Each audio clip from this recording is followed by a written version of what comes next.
अब मेना, धन्या, कला पितरों की बेटियां हैं।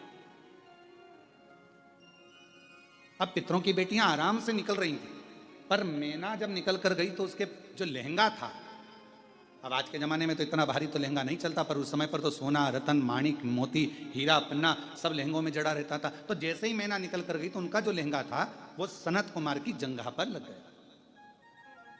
धन्या निकल कर गई, उनका शरीर का जो वस्त्र था, लहंगा था, वो उनके शरीर पर लग गया।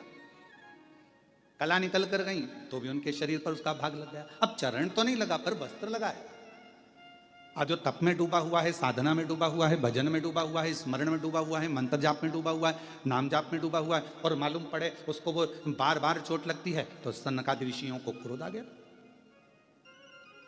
और सनत कुमारों में क्रोध आया, और क्रोध आकर उन्होंने कहा कि तुम पितृलोक में पितरों की बेटियां हो, और पितरों की बेटियां होकर और तुम जो है हमको लात मारती हुई या हमको अपने वस्त्र का भाग छुआते हुए जा रही हो। हम तुम्हें श्राप देते हैं कि तुम पितृलोक छोड़कर मृत्यु लोक में जाओगी और तीनों पृथ्वी पर जाकर भ्रमण करोगी। तीनों ने चरण पकड़ लिए।